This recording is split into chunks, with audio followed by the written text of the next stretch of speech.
ওরে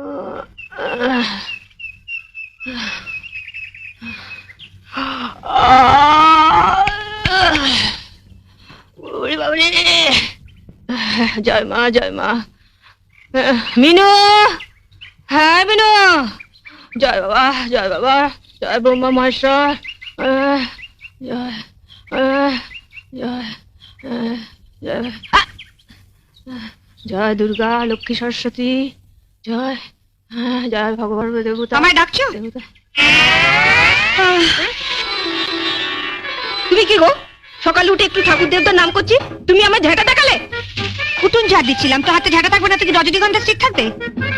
আচ্ছা হলো তো, এখন বলো কি বলবে। শুনলে তোমার বোনের কথা শুনলে? কি গো শুনছো? আমার কথা শুনতে পেলে তবে তো শুনবে। শুনতে পেলে মানে? মানে 10 বছর আগে যখন তুমি এ বাড়ির বউ হয়ে আসনি, তখন দাদা আমাদের সবার কথা স্পষ্ট ভাবে শুনতে পেত। তারপরে এই 10 বছর ধরে তুমি দাদার কানে ऐसा মন্ত্র ঢেলেছো যে তোমার সব মন্ত্রগুলো জমাট বেঁধে গিয়ে দাদার কান দুটো জাম হয়ে গেছে।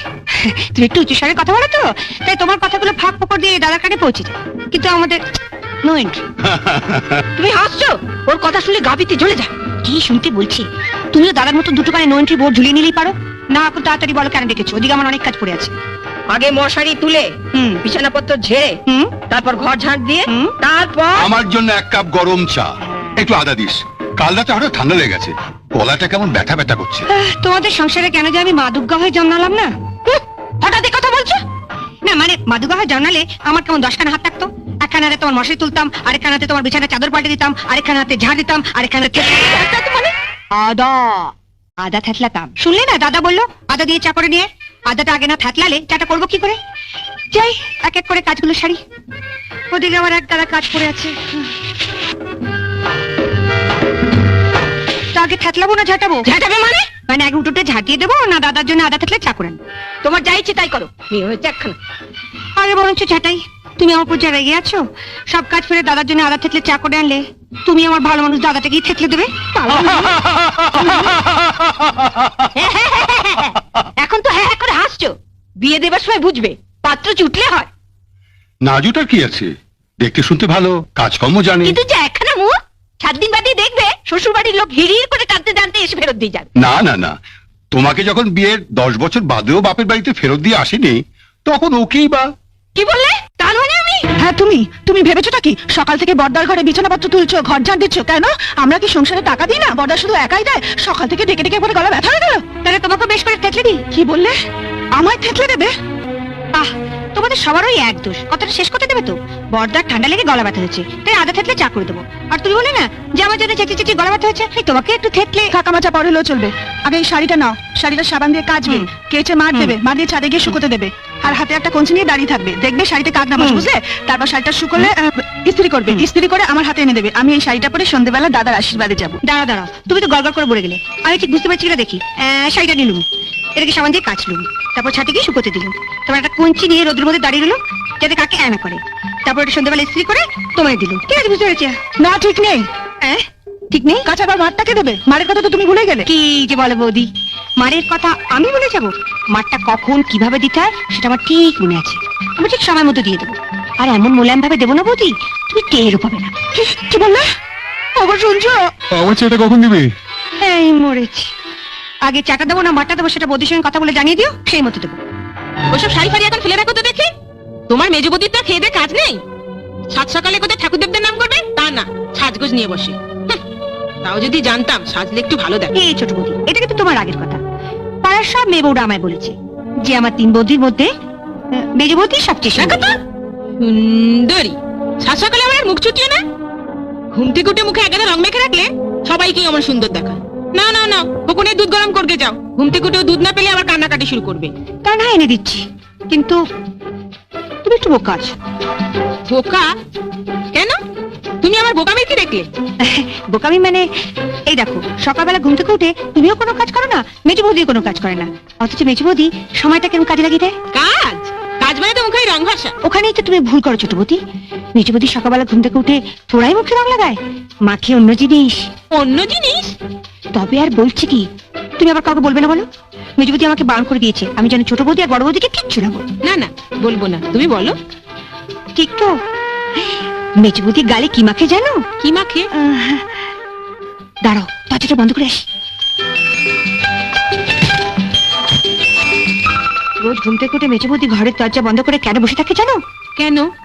এই আমি রোজ সকালবেলা মেজবুদিকে 100 গ্রাম মুসুরির ডালের সঙ্গে 2 আঁটি ধনেপাতা বেটে দিই, আর সেটা না মেজবুদি বেশ ভালো করে গালে মাখে, তারপর ফুসফুটে ফ্যান চালিয়ে ঘন্টা দেড়েক ধরে শুকোয়।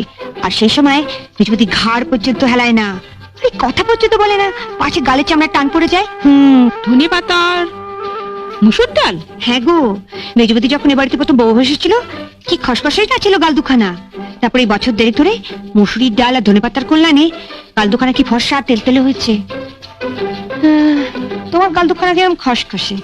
যাই বাবা, খবরের জন্য দুধটা গরম করে নিয়ে আসি।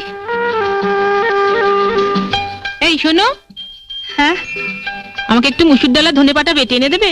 আহ, আহ, মানে ছেলে দুধ গরম করবো, তোমার জন্য মুসুরির ডাল বাটবো, তারপর এটা কাটবো, এক হাতে কত কাজ করবো ছোট বৌদি। খোকনের দুধ না দিলেও চলবে, তুমি বরঞ্চ আমার জন্য একটু চুপি চুপি মুসুর ডালটা বেটে এনে দাও। ঠিক আছে, তা না হয় দেবো, কিন্তু ছেলে কাঁদলে তুমি সামলাবে।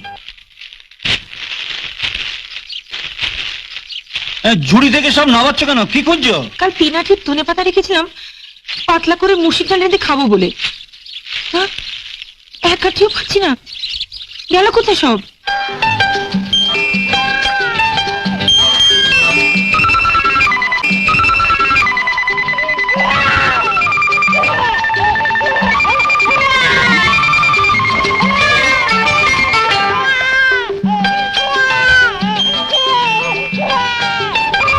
সাত সকালে গালে সব কি ঘষছো? বলছি খোকন যে কাটছে শুনতে পাচ্ছ না? আরে কি বলতে চাইছো তুমি? কি সর্বনাশ, কথা বলতে পারছো না? কাল রাতে তো বেশ কথা বলতে পারছিলে। কি হলো আবার? বস বস দেখি। কোথায় অসুবিধা হচ্ছে? ডাক্তার ডাকবো? আরে কি অসুবিধা হচ্ছে বলবে কি? কি হয়েছে আমার যে ডাক্তার ডাকবে? যাও, বাচ্চাটা কাঁদছে, তাকে কি থামাও। তখন থেকে ইশারা করলাম, সেই আমাকে কথা বলিয়ে দিলে। তবে যে তোমার মাথায় বুদ্ধি হবে, আমাকে আবার নতুন করে শুরু করতে হবে। কি শুরু করবে? দেখছি না কি করছে? দেখছি তো সেই তখন থেকে। কি মাখছো সব গালে? আসতে বলো, তোমার মেজে বৌদি শুনে ফেললেই। কি জানবে? ওর গালের রং ফর্সা আর তেল তেলে খাওয়ার গোপন রহস্যটা আমি জেনে ফেলেছি। গোপন রহস্যটা তোমায় কে শিখিয়েছে শুনি? মিনু। আমি তখনই আজ করেছি, এটা তারই কম্য। তুমি যেন আবার মেজে বৌদিকে কিছু বলতে যেও না। লক্ষ্মীটি, ছেলেটাকে একটু সামলাও, আমি একটু গালে ভালো করে ঘষে নিই। এসো বাবু, এসো এসো। মিনু, এই মিনু। মিনুকে আবার ডাকছো কেন? হ্যাঁ, ও ও, আয় আয় আয় আয়। এই মিনু শোন, হ্যাঁ? তুই ওকে বলেছিস ধনে পাতা আর মুসুর ডাল বাটা গালে মাখলে গালের রং ফর্সা হয়? তোর বৌদির জন্য তো জীবনে অনেক কিছুই করলাম, এবার দেখছি গামবুট পরে বনি বাজারে যেতে হবে। চল চল, তোকে দুধ খাই আনি। কেন? বনে বাজারে যেতে হবে কেন? তোমার গালের যা রং, ওটা ফর্সা করা ধনে পাতার কাজ নয়, এর জন্য বিচুটি পাতা লাগবে। তা বিচুটি পাতা তো ধনে পাতার মতো বাজারে কিনতে পাওয়া যায় না। বিচুটি পাতা পেতে হলে আমাকে ওই বন বাজারে যেতে হবে। কাল থেকে ওই ধনে পাতার বদলে গালে বিচুটি পাতা ঘষো, তাহলে যদি কেলটে রংটা খুলে গিয়ে একটু ফর্সা রং বেরোয়। কি?